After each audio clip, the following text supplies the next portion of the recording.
Hey guys, welcome back to the Real Herbalist podcast. I'm super excited to have on my friend Savannah Lamb today. She works with mamas postpartum and is just super wise and knowledgeable about how to take care postpartum of the body with, healing food and herbs and other self-care ways of being, ways of doing.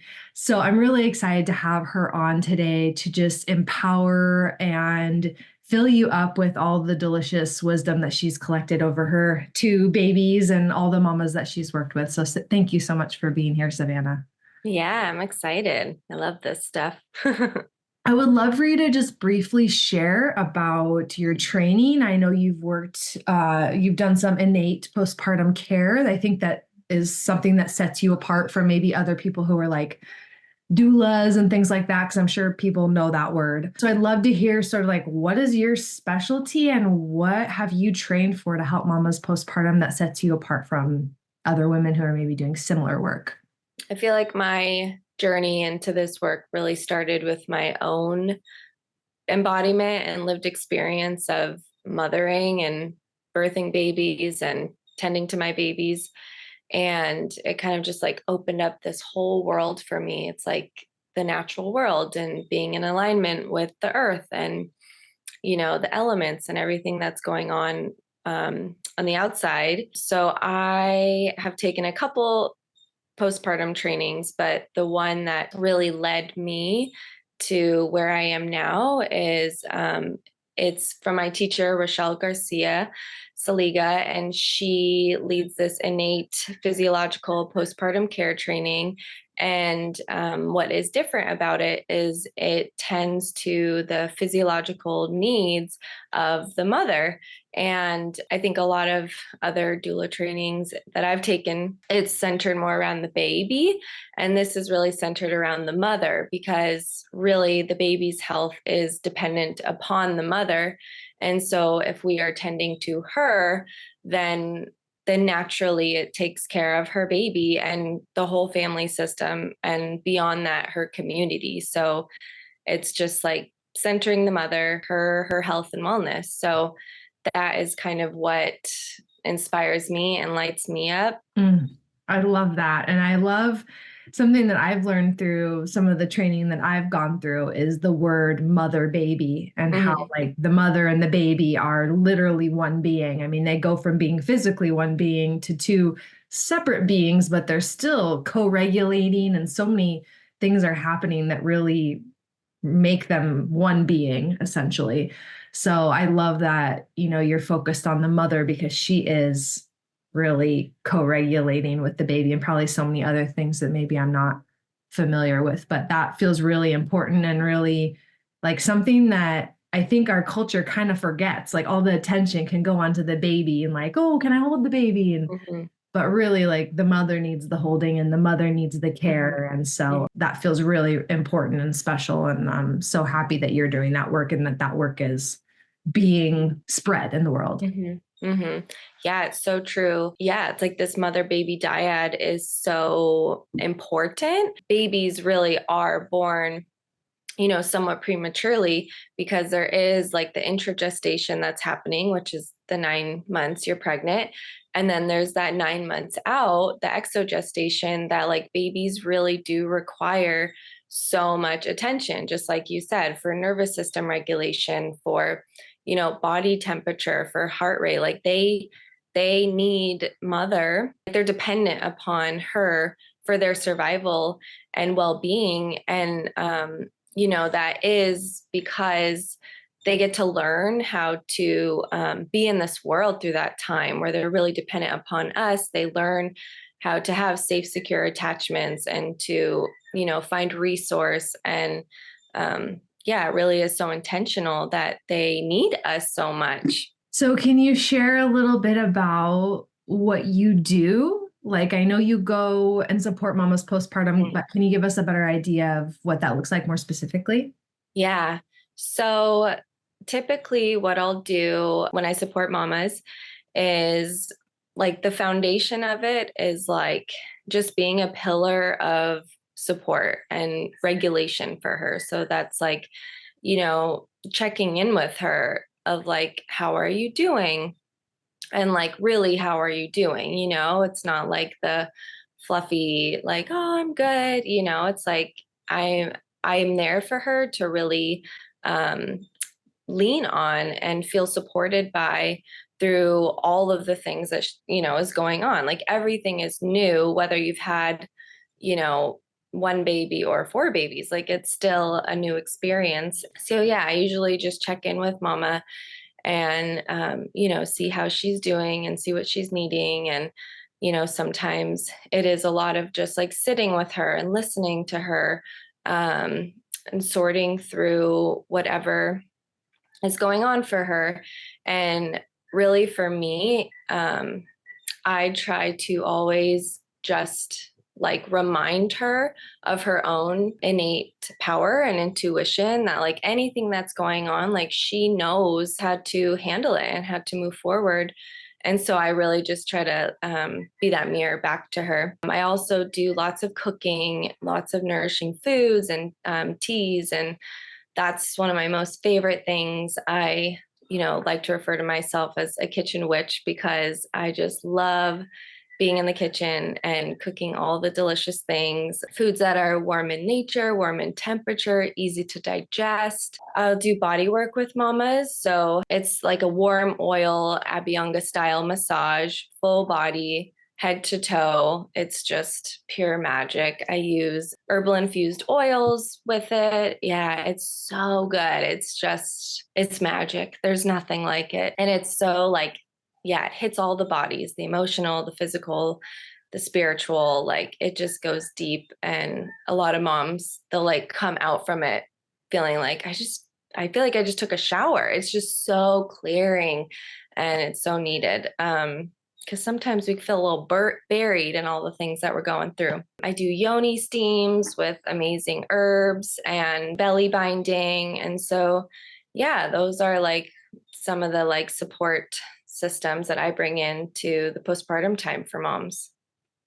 Oh, that's so beautiful. I think our culture just needs a whole revision around what support we know and understand that mothers need postpartum. So so happy to hear that you do all of that. And for those of you listening or watching, I highly recommend following Savannah on Instagram because you post all your food. And I mean, I've had your food before, but I'm just Uh-huh. like, I love watching what you're creating. It's always so inspiring. So definitely go over there and check out Savannah's page. Yeah, I love all of that. And for me, anybody who's listening that doesn't know, I'm 11 months postpartum about, and all of that I can attest to is so important.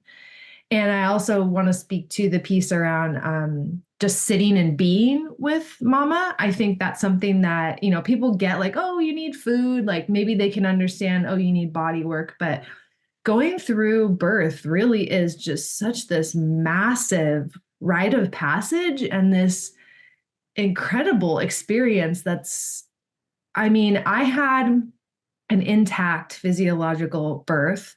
Mhm. So there was no like trauma or interruptions of the, cascade of hormones or anything like that.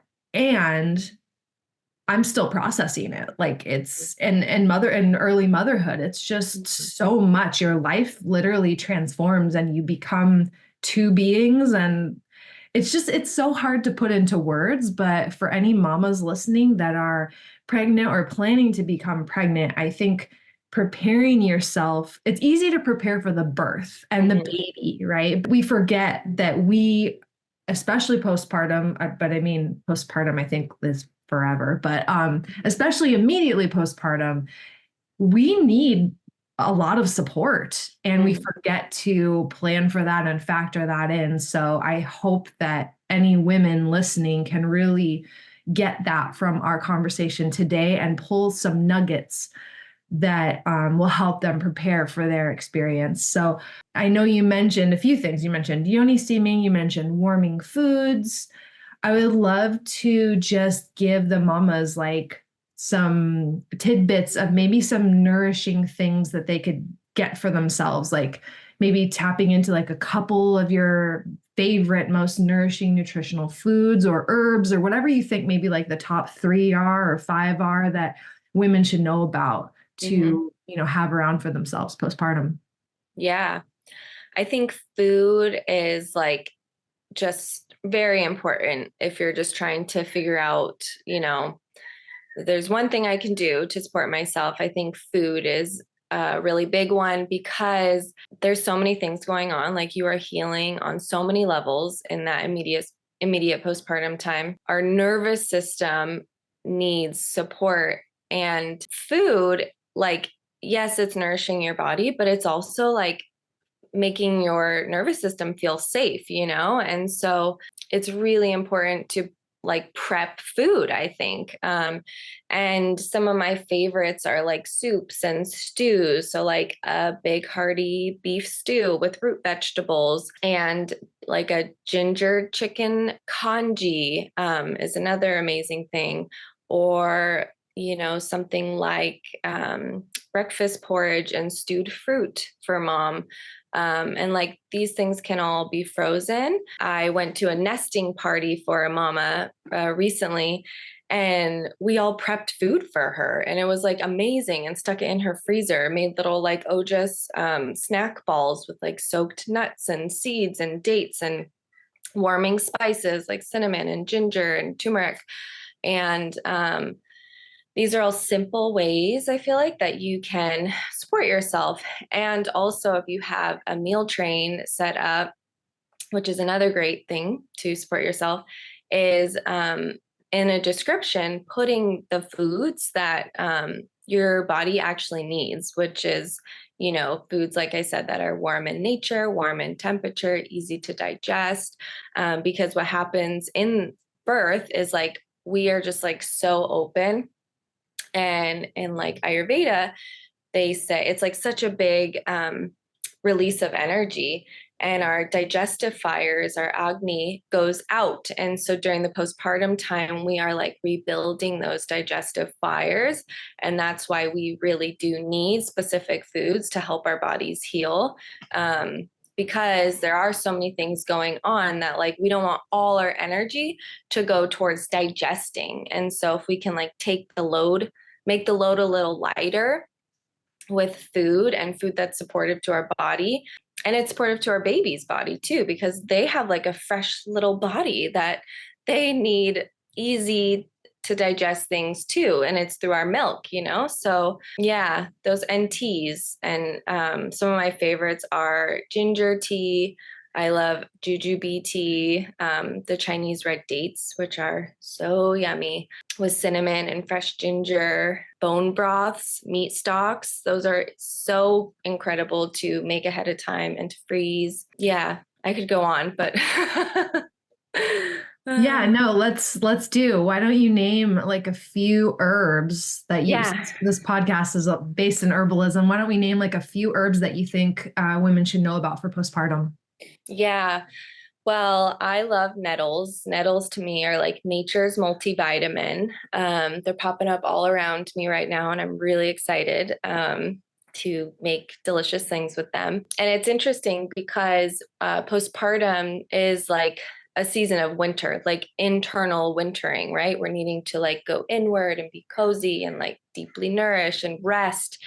And nettles, they're popping up in winter. So it's like we can look to nature to tell us what we need, right? So it's like when we tune in that way, it's like, yeah, all these nettles are popping up because they really support our body during this time, and spirit, because, plants hold all kinds of energies that support us on all the layers: physical, emotional, spiritual. So, yeah, nettles are amazing. I love making a nettle infusion, and I'm sure you talk about infusions, letting it steep, using the loose leaf herbs and letting them steep at least 4 to 6 hours or overnight, because it's like really medicinal at that point. And that's what we need. I think part of the postpartum time too is slowing down and like not taking the easy way out. It's like, yeah, we need to slow down with the ways that we nourish ourselves, and we need to actually build connection to our food, to our herbs, like to our process of nourishing ourselves and learning these ways, because that's what sustains life, honestly, is slowing down and building a deep connection. And so the herbal infusions, like it's so much more than just drinking this delicious, nourishing herbal infusion. It's like using the loose leaf herb and pouring our, warm water in there, letting it sit overnight, straining it in the morning, and then just like knowing all that went into that and just like savoring it and letting our bodies really feel the fullness of what that plant feels like in our body. So nettles are amazing. I also love oat straw because it's really mineral rich. These are all mineral rich herbs because we need minerals, breastfeeding and all the things. And so it's also a nervine. So it's really supportive to the nervous system and just like keeping a sense of like regulation. It's not that we need to be calm all the time, but we need to like have some support to like move through the emotions that we're going through. And that's really all that's happening in the postpartum time. We're not supposed to feel happy and bliss all the time. It's the ability to move through, our emotions in a rhythmic way. We're not getting stuck here or there. And I feel like, yeah, oat straw is a wonderful herb to support us in that way. Red clover blossoms are another one that I love, really supportive to the womb and just like, I feel like feminine reproductive system support. Red raspberry leaf, it's a tonifying for the uterus, which is amazing. Rose is Oh. amazing. I just remembered because it's a heart opener, but I feel like it also is like tends to the womb and it's like, it's also like cooling in a way. So it's like, yeah, it's just really supportive. So I'll Mhm. put rose in there. Yeah, and motherwort too. Oh, motherwort. Yes. It's like she's like a hug, like the hug of a mother. Yeah. We totally need motherwort during our whole mothering journey. I feel like she's our ally. I want to just touch back into something that you mentioned around a nesting party. Yeah.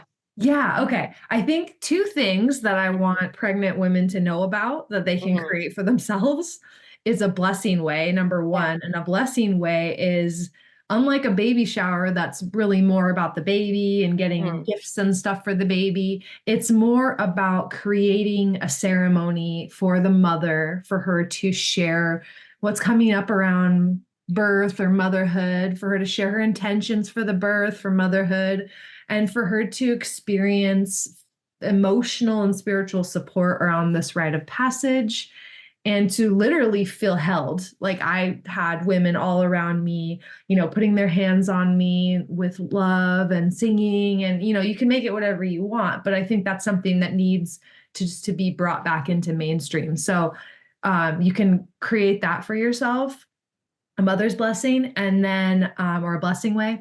And then the other one is what you just mentioned, which is a, say it again, I keep forgetting. Nesting party. Nesting party, right? Yeah. Where you invite women over and you prepare food for the freezer. And Mhm. what else happened in the nesting party? Cleaning, like any, like, you know, when you get to that third trimester or like close to birth, you are like, you are looking around, like, I need to clean the baseboards. Like, it's just like, there's so much happening that your body is just getting ready. It's like, I need to clear my space. Because you know that you're bringing in new life. We need to create space for more to come in. And so, yeah, it's kind of just like a little gathering for, close women and friends to come and like do all the little things that like are, you know, in your mind. Like I like it could be I want to clean the baseboards or like putting together a postpartum cart is what I'll, suggest to moms. It's like you've got a little cart by your bed that's got everything you need in it, like an extra chapstick, a haka, wipes, diapers, burp cloths, like extra change of clothes for the baby, like little things, so that like a heating pad silverettes, like all the little things that like mama needs, like just to reach over and to grab. So it's like setting that up, maybe organizing baby clothes, so like all the little things, the list that you've got in your brain, it's like bring in your women, and it's like, let's do this through community. It's so much more fun and supportive. Um, it's like reeling in, our support, I think is like what's really that's about too, is like, who's here for me, and then getting to see, all your women and sisters show up for you and help you. So yeah, it's a good one. Yeah, I love that. I'd never heard of that before, and I'm definitely gonna put that Oh on yeah. in my tool belt next time. Oh yeah, totally. And I think that's actually a perfect segue into what we kind of discussed before our call as maybe one of the most important Mhm. aspects. I asked Savannah, I said, what is something that you're the most passionate about that you want new mothers to know about to help, help them be in their power and feel supported? And the number one thing that came up was community. Mhm. And so I'd love for you to share about like what that means for you and what you would want new mamas to know about setting themselves up for support with community. Totally. Yeah, community like is truly the foundation of it all. We can have all the body work we want, we can eat all the nourishing foods, but like if we're not held by community, like it's just not sinking in the way that we need it to.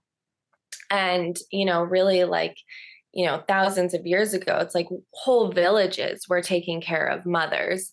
And, they would do this with the knowledge of like, if we come together and support her, it's like mothers, we know that mothers are like, they make the world go round, right? So it's like, if we come together and support her, then she can feel so full and vital and embodied and like know her gifts also, like be in touch with herself, that she will then come out to the community and bring those gifts that she has now harvested from this rite of passage that, is meant for her to find way deeper parts of herself and her knowing. And so, it's something that's kind of been lost, and we're really needing to reweave these waves of community and connection because, through this community and connection, we create a field of safety for mother, and really healing only happens in a field of safety. And so, that's what I try to bring to the mother, is like this field of safety for her to heal. And so to know, like for mother to know that like she has people that are going to come and support her or just like be there for her. It's supportive on many layers for her nervous system. Like she knows that she's held, like no matter what she's going through, she knows that she has women that are there for her, even from a physiologic place. Babies, they have two layers of support. In utero, they have the amnion and the chorion.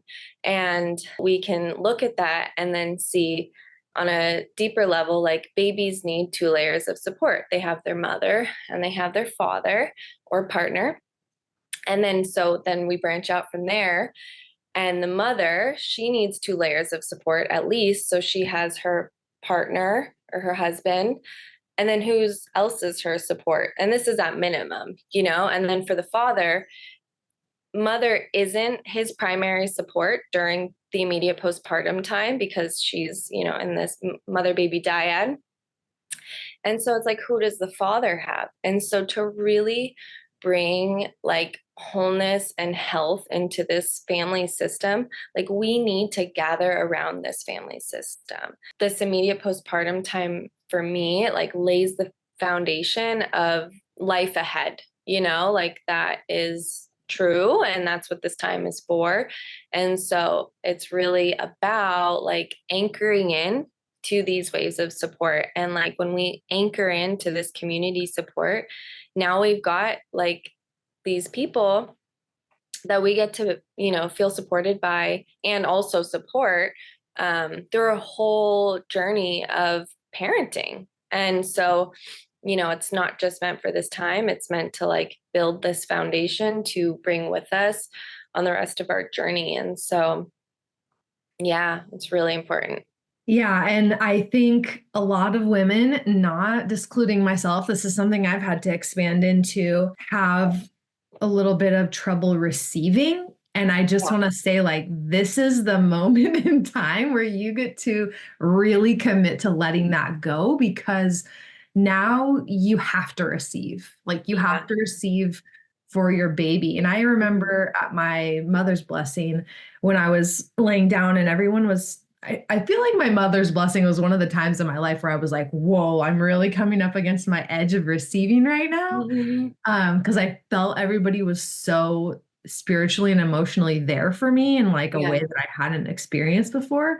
But I remember feeling like, wow, every time someone's giving to me, they're actually also giving to my baby. And like Yes. how emotional that made me. I like Yeah. it made me so emotional and realizing that anytime I let someone contribute to me, Mhm. they're like they're filling me up so that I can fill him Mm. up with love.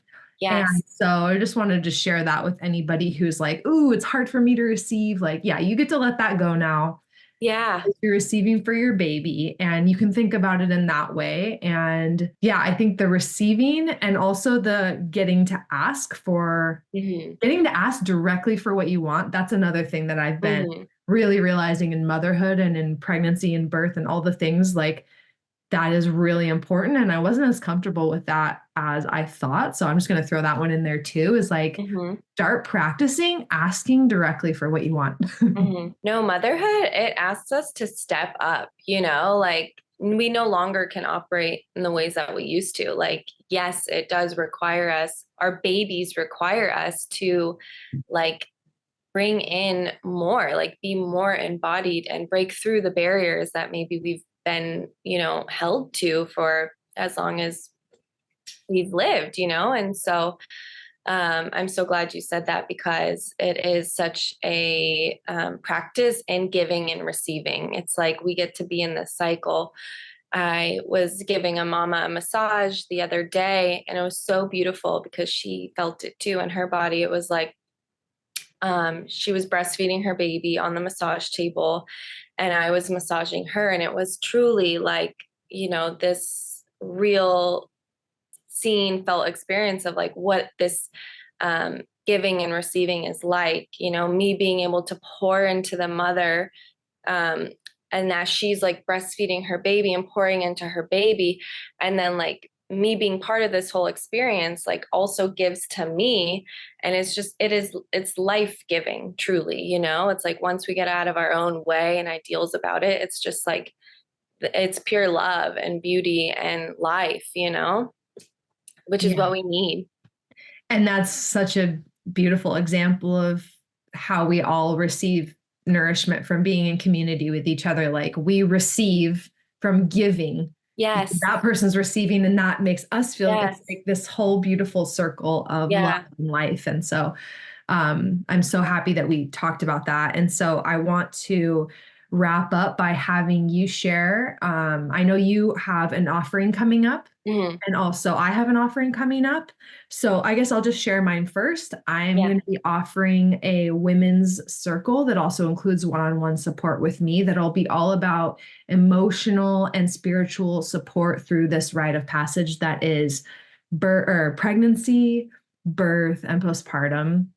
And then Savannah will be in that circle as well, supporting mamas through some sessions or we haven't figured out specifically, but I'm really excited to have you and your Yeah. unique wisdom in the space supporting mamas doing what you do. So yeah, follow along with me on my newsletter, my YouTube. My newsletter will be the best place, and all those links will be below. But I would love for you to share what you're offering as well. Yeah. So I'm really excited to be a part of that. And I do in-home postpartum care for mamas and families, and that is just like my favorite, just most beautiful thing that I get to do. And I always tell moms it feels like we're weaving these webs of healing together when we step into this place of postpartum care and giving and receiving. So that is, the work that I do in the world. And I'm also offering innate postpartum care, a physiologic preparing for the fourth trimester class series, which I'm really excited about because it's just about creating awareness around postpartum care and, just learning the pillars of postpartum care, learning what you need, and then I'm there to help you create a postpartum plan, And the premise of this whole class series is to create community. So, yeah, it's 4 classes prenatally, and then there's one in the postpartum time once everyone has had their baby. We will gather and celebrate this beautiful rite of passage that you've all gone through. And so, yeah, that begins February 7th. And you can, reach out to me for more details and information on that and how to join. So that'll be in person in San Diego? In person in San Diego, yeah. Okay, great. So we'll have all Savannah's links and everything below in the show notes and the description of the video. I feel grateful to have these conversations because this is just where the wheels get rolling. And like you said, it's so easy to prepare for birth that like moms don't really realize until they're in the postpartum time, oh my God, like I need help, And so yeah, I'm just so grateful for you for inviting this conversation and to this is how we make change. This is how we start to heal on so many layers and levels. So yeah, just really grateful. I am too. Thank you You. so much for the work that you do in the world and the work that you do with mamas. And thank you for sharing your wisdom with us today on the podcast. Thank you. Lots of love.